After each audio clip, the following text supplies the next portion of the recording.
परम तत्व की ऐसी व्याख्या सुना करके आऊंगा, भूल जाएंगे आपको। वो आपको सामान्य लाला समझ के बैठे हैं, आपको सामान्य बालक समझ के बैठे हैं, इसलिए रो रहे हैं। मैं अभी जाकर के आपका परब्रह्म रूप उनको दिखा करके आता हूं, भूल जाएंगे आपको। लेकिन वचन दीजिए, अगर ब्रजवासी शांत हो जाएं तो फिर आप पुनः उनको कभी याद नहीं करोगे। ठाकुर जी बोले, तू जा तो ब्रज। सुन उद्धव, एक मेरी बात सुन। बोले क्या? ज्यादा पर ब्रह्म आदि इन सब के ज्ञान की बात मत करियो उनके आगे। भोले हैं ब्रजवासी, वो ज्यादा कठिन शब्द समझ नहीं पाएंगे।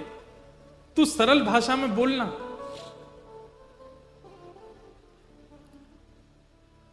उद्धव बोला, आप मुझे मत समझाइए, मैं अपने स्तर पर देख लूंगा, जाता हूं, शाम तक लौट के आता हूं। ठाकुर जी लेकर के जा। हाँ उद्धव तू चला जा, और ये मैंने पत्र लिखा है, ये दे देना उनको। उद्धव जी ने पत्र ले लिया। जैसे ही उद्धव जी रथ पर चढ़ने लगे, भगवान एक मिनट रुक, इधर आ, नीचे आ। उद्धव जी नीचे आए। ठाकुर जी ने अपना मोर पुच्छ निकाल करके उद्धव के मुकुट में लगा दिया और अपनी काली कमली उतार करके उद्धव के गले में डाल दी। अब जा। उद्धव बोले, इसका क्या अभिप्राय?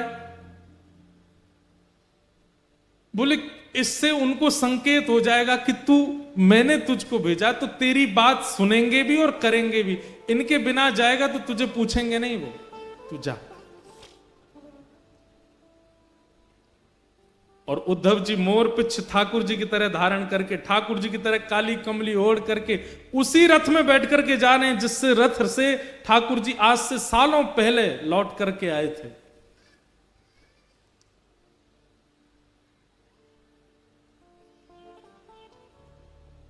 यहां ब्रजवासियों की स्थिति ऐसी है कि रोज मथुरा के मार्ग पर जाकर के बैठ जाते हैं, प्रतीक्षा करते हैं कि आज श्याम सुंदर आएंगे, आज श्री कृष्ण आएंगे।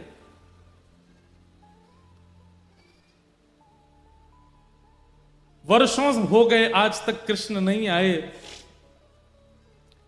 आज भी रोज की तरह ब्रजवासी आकर के बैठे हैं और तभी देखते हैं कि एक रथ वृंदावन की ओर आ रहा है। और जैसे ही उस रथ को देखते हैं, मधुमंगल, श्रीदामा, तन सुखा, मन सुखा, धन सुखा, सुबल, तोक, भगवान के सब सखा, अरे कन्हैया आ गयो, कन्हैया आ गयो, कन्हैया आ गयो की टेर लगा देते हैं। एक ब्रजवासी दौड़ करके वृंदावन की ओर भागता है और सब घरों में जाकर के हल्ला करता, अरे सबरे बाहर आ जाओ, कन्हैया आ गयो, हमारो गोपाल आ गयो, परसों की कह के गयो, भली बरसों बाद आयो लेकिन आ गयो।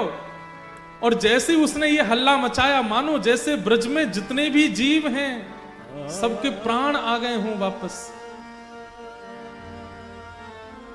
जैसी अवस्था में सब दौड़ रहे हैं, कन्हैया आ गयो, गोपाल आ गयो, कृष्ण आ गयो। सब जगह दौड़ता हुआ जाकर के यशोदा मैया के द्वार पर पहुंचता है और कहता, मैया, अरे मैया तू कहां है? देख तेरो लाला आ गयो, कन्हैया आ गयो, जल्दी चल मैया। सब ब्रजवासी रोते बिलखते दौड़ते हुए जा रहे हैं कि हमारो कन्हैया आ गयो, हमारो गोपाल आ गयो। रथ देख करके रथ की ही बलैया ले रहे हैं। सब अपने आप को संभाल रहे हैं कि श्री कृष्ण को इतने दिन बाद देखने को अवसर मिलेगा। अरे आंसू तो काई को निकल रहे हो, तुम आओगे तो नेत्रन के आगे धुंध आ जाएगा, कन्हैया को देख नहीं पाएंगे, तुम मत आओ। अब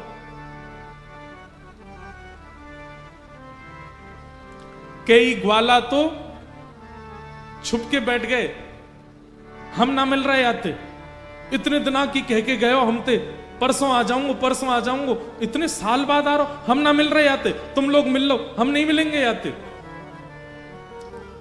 तभी एक ग्वाला बोलो, अरे भैया बाद में रूठ जाइयो, अभी इतने साल बाद कन्हैया आयो, पहले मिल ले, एक बार गले लगा ले, एक बार हृदय से लगा ले, फिर रूठ जाइयो। लाला 4 दिन मुझे बात मत करियो, फिर रूठ जाइयो, अभी तो मिल ले। तुरंत वो अपना क्रोध छोड़ देता, बोले हाँ सही कह रहा हो, पहले मिल लूं फिर नाराज झेलूंगा। दौड़ करके सब ब्रजवासियों ने उस रथ को बीच मार्ग में ही रोक लिया और सब प्रतीक्षा कर रहे हैं, अब कन्हैया निकलेगा रथ में थे, अब पर्दा हटेगा, पर्दा हटा के हमारो कन्हैया उतर के आवेगो। पहले मैं देखूंगा, पहले मैं देखूंगा, लड़ाई हो रही है ब्रजवासी में, तू पीछे हट, पहले मैं देखूंगा। और इतने में ही द्वार खुलता है रथ का,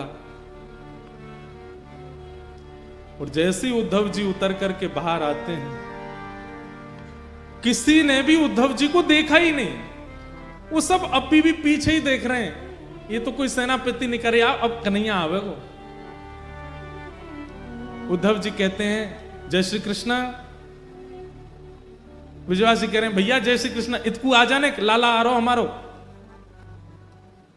उद्धव जी कह रहे हैं मैं आप लोगों से बात करने आया हूं, मेरी बात सुनिए। बोले तेरी सुन लेंगे भैया, इतकू आ जा, लाला आ रहो हमारो। उद्धव जी बोले रथ में कोई नहीं है, श्री कृष्ण आप लोगों की बहुत याद करते हैं, आप लोगों के विरह में बहुत व्याकुल रहते हैं, इसलिए उन्होंने आज मुझे भेजा है। मैं पत्र लेकर के आया हूं उनकी तरफ से, उनका अनन्य सखा उद्धव। ब्रजवासी बोले कहा कही तेने, कन्हैया ना आयो ना, वो नहीं आए हैं, मुझे भेजा है उन्होंने पत्र लेकर के, आप लोगों की याद में कुछ लिखा है वो लिख के भेजा।